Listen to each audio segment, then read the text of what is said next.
Okay, we're going to go through this real quick since I'm not here today so that you guys understand how to finish up your lab. And it's about the energy of chemical reactions.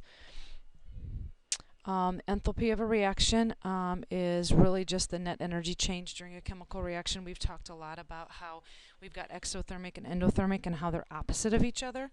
And so you just have to remember that whenever you lose energy, it's going to be negative, and whenever you gain energy, it's going to be positive.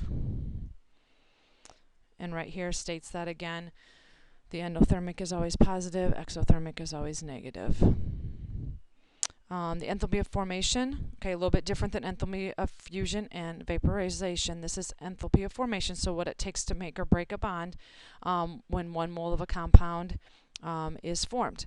So an example here, a couple different equations. You can see hydrogen plus oxygen gives us water, and carbon plus O2 gives us CO2.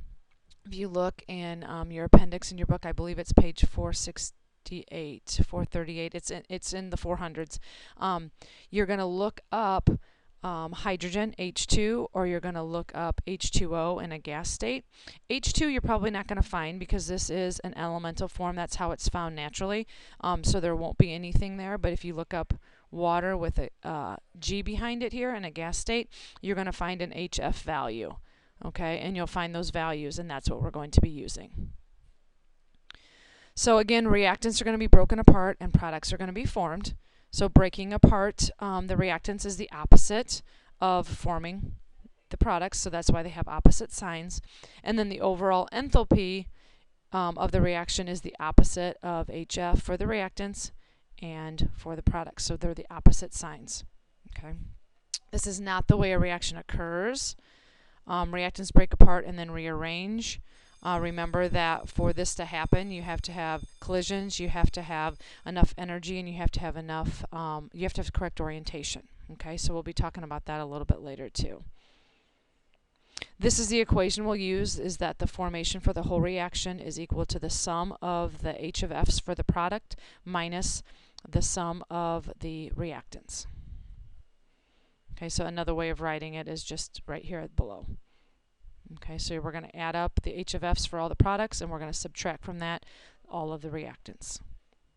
So here's an example. If we have this equation here, we have methane plus oxygen gives us 2 waters and a carbon dioxide. In your book, you'll have this same chart. You'll have to find all the different things. Methane, if you look it up, is negative 74.81, so that goes right here. Your oxygen, you're not going to find on there because this is the elemental form, so it's always going to be 0. Nothing is going to be changed. And then water, you've got your negative 241.8, and for CO2, we've got our negative 393. Okay, so what we have to do is use this equation right here. So we're going to get all the values for our products. So if we look here, we have 2 moles, because if you look over here, this is per mole. If you have a 2 coefficient, you have to multiply your value times 2. So we have methane, we have 2 oxygens. So those are the reactants. But here, remember, we start with our products. So we have 2 water. So we're going to put our 2 in, and we're going to multiply that times the value for water. And then we're going to add to that our carbon dioxide, which is right here. There's only 1 mole of that. So we're going to add those 2 negatives together. And then we're going to subtract our reactants over here. So our methane is negative 74.81, only 1 mole of that. And then we have 2 moles of oxygen again, but that was a 0 value. Okay, so we take 2 times our negative 241.8. We're going to add that to negative 393.5. So make sure you're using your negative signs here because you're really just adding a huge negative number here. And then we're going to subtract from that negative 74.81, so you're really just adding.